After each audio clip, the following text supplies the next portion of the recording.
Okay, guys. Sorry for the people that are watching this now. I didn't mean to cut off the video. I must have ranted quite a bit and recovered information just to try to track my thoughts. But okay, so Matthew, I hope you're still listening to this.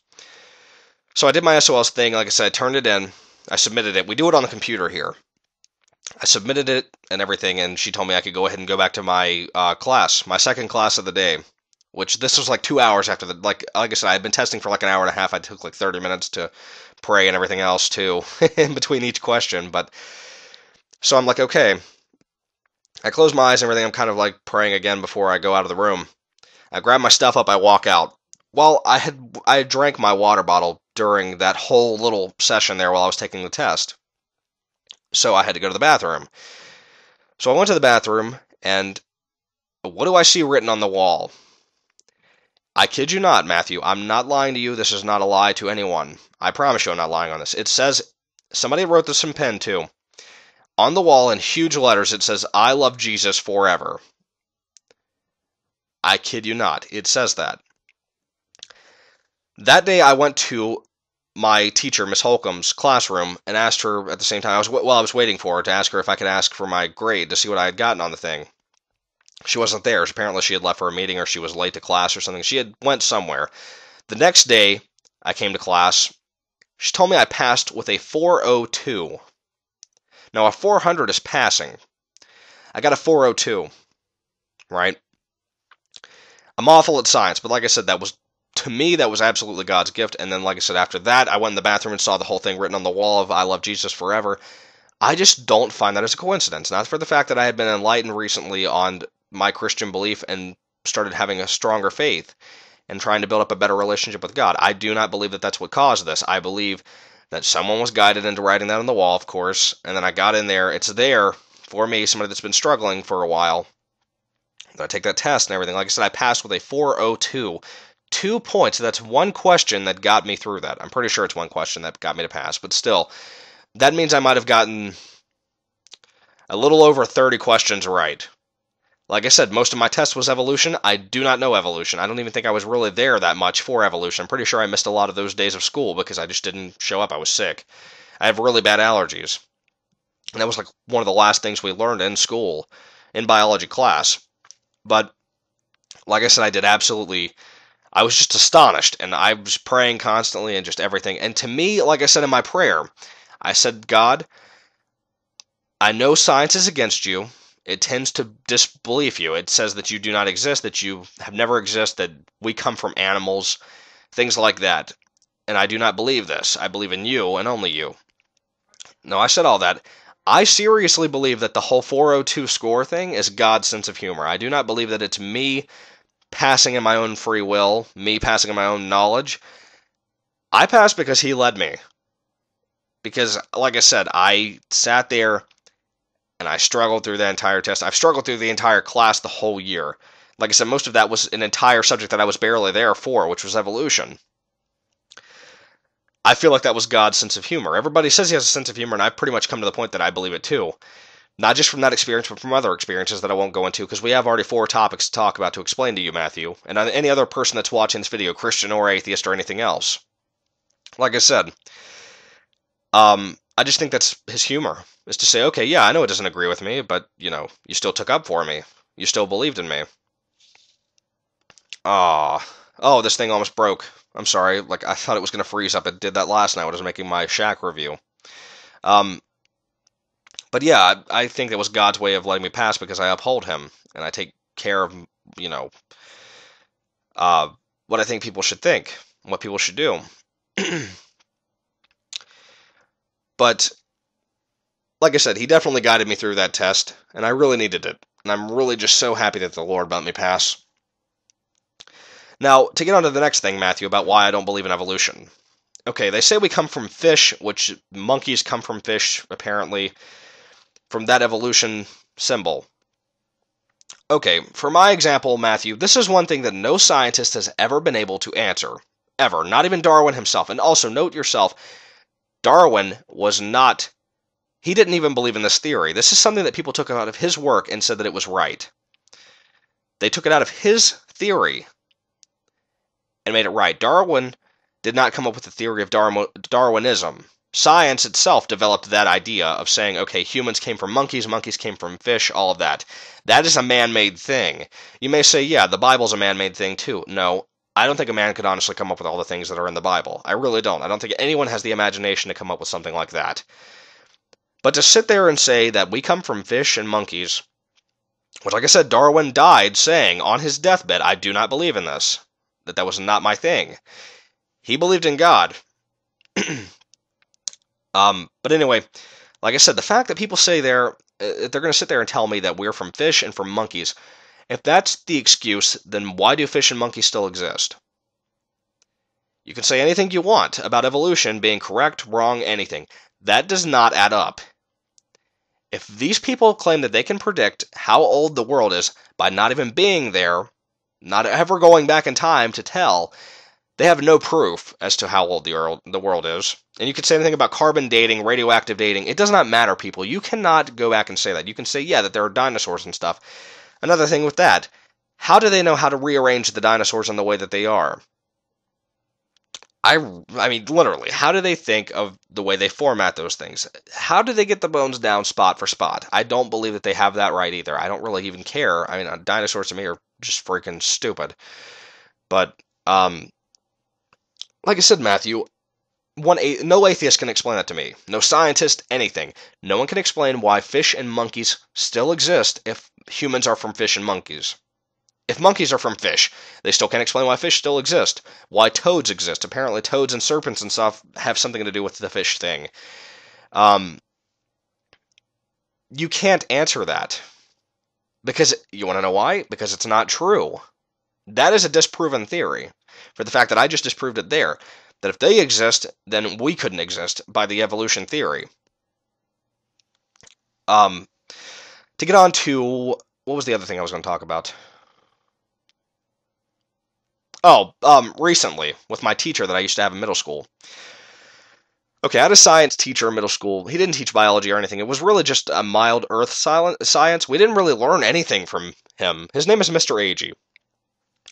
I have not seen this man in, 4 years of high school and 3 years of middle school. I haven't seen him since my 6th grade year, and I'm in 12th grade now.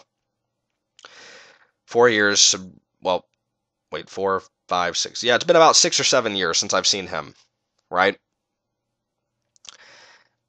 This is a weird one too. I'm sitting there the other day, and just it pops in my head. I start thinking about my teacher, Mr. Agee, and I'm like, he was a really nice guy. And I start thinking about too, I get kind of depressed because I was like, he is a scientist, so he probably doesn't believe in God. I'm not saying whether he's saved or not, I'm just saying that, he probably doesn't believe in God, if that's the case, because he's a scientist. I kid you not, about the next day or the day after that, and I had prayed about Mr. Agee. I hoped that God would show me that, Mr. Agee will be okay, that maybe show me a sign that he's taking care. The day after that, or the day after the day after that, something like that, it was one of the 2 days after it, I was talking to my friend in my government class, Victoria Blankenship. She and I were talking, and I forgot, we were talking about my old middle school, and I said something about, can you believe that it had been almost 8 years since we had been there? And that we were actually graduating high school and stuff. And Victoria says something about Mr. Agee. Now, I did not bring up Mr. Agee. I just said something about how we were going to graduate and how long it had been since we had been to our middle school. She brings it up out of nowhere and talks about, she says, she's like, oh yeah, my church, she's like, my grandmother's church, I mean. She said, I forgot to tell you that Mr. Agee goes out there. First off, why did she forget to tell me? I had never asked anything about it. I had never said anything about it. She had randomly told me this. I had not told anyone else anything about Mr. Agee, about how I had been thinking about him recently. I had not said anything like that. And then, just the fact that he goes to her church, that he attends Victoria's church. To me, right there, God is good all the time. I cannot sit there and say that that wasn't a God's gift. And most people, of course, atheists, are going to say, oh, it was a coincidence. It's just something that came out of nowhere. Like I said, I was thinking about him, but Victoria told me, oh yeah, I forgot to tell you, Like I said, I haven't talked to Victoria about anything really in years. I've never really even spoken to her besides after middle school. After middle school, when everybody got in high school, everybody that goes from middle school into high school, most friendships break up. Everybody goes in their own way and path. Most people fall into drugs. Other people fall into academics, athletes, things like that. I had not really talked to Victoria for a long time. I didn't even know she had Mr. Agee. But like I said, then she brings that up about him. And I was shocked. I was so happy that day, and it was just, I felt so enlightened, and I couldn't get over myself. I was so excited over this. Just the fact that I'm going to be able to see him again. I didn't even know whether he lived in this part of Virginia anymore. But I'm so happy for the fact that he is a Christian, and I will get to see him again someday in the Lord's light. In the clouds. Just anything. I can't wait for that. I cannot wait to see him again. He's a very older man, too. He's probably in his 70s now. Early 70s, I believe. But just in general, like I said, the fact that I'll get to see him again someday. I have not seen this man at all for years. For almost 7 years now. Like I said. But then, okay, another example. Like I said, I was talking about my friend Tim Ross earlier. I want to cover this too. So, yesterday, I get this feeling all morning that I'm going to get into a religious debate. I don't know why, I just did. Then I read in the Bible, in Exodus, or Exodus, I don't really know how to pronounce it. I'm pretty sure it's Exodus. I was reading in that, and I forgot what I read. It was something about...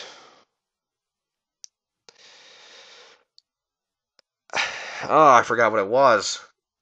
I forgot what it was. I don't know how to say it for word. I don't even know where it was in Exodus, but anyway, it was yesterday. So I read in that, and it had kind of hinted that to me, and I felt like this was God's way of saying, yeah, you're going to get into a religious debate today. So I prayed that morning, of course, like I do every morning now before school. And I prayed that if I had a religious debate, which I was pretty sure God was enticing me with, that He would guide me through the conversation. So I also have a friend named Antonio Alexander. Antonio has also had a lot of depression going on lately, and he and I, since I said, it was just like a month ago when Antonio started having problems with just depression and everything and trying to work things out in his mind and questions about God. Antonio and I started talking about stuff. It enlightened him for the fact that he had a new friend. Well, I've been friends with Antonio for like 2 years, but the fact that he had a friend that was a Christian that he could talk to and work things out and talk about God in general, Jesus, the love of Jesus and the love of God, amen. He wanted to talk about things like that. He had no one to talk to because most of his friends are atheists and potheads. Antonio constantly he jokes around with Tim Ross. They are in the JROTC group in our school, which is the military kind of base thing. He constantly jokes with Tim Ross and says, Tim, you need Jesus in your life. Just jokes at him. Doesn't say it seriously, just jokes. And maybe it is a partial seriousness in there. Because like I said, Antonio is a very dedicated Christian. He tends to say that maybe once every other day to Tim, just to see Tim act up over it. Tim constantly denies God and constantly says things that are anti-Christian, just absolute rude stuff. And in a way, Tim is partially racist. He constantly says things against the blacks, against the Hispanics. He claims many things against many, many people. He's constantly dissing people. Like I said, Tim is the kind of atheist, like I said, most atheists cannot answer any of the questions that I ask. But he's the kind of atheist, he asks questions that Christians can't answer, like, how can you believe in God? That's a thing that you cannot answer, Matthew, if you're listening to this still. You have to have faith in God. You have to trust that He is out there, and that Jesus is with Him, and that the Holy Spirit with Him. The entire Trinity is out there somewhere. I feel like a man has to search out God, that he cannot just discover God, because God's never lost. You can't discover God or find God. You have to learn about God first. You have to teach yourself about God. Watch the Christian films, listen to the Christian music, listen to the gospel, read the book, the good book. You will learn things that will shock you. They will mature you, but they will also shock you. I'm going to cut off this video now to make sure it doesn't expand. So Matthew, keep listening. I'll finish up Tim's story and what happened yesterday. Thank you.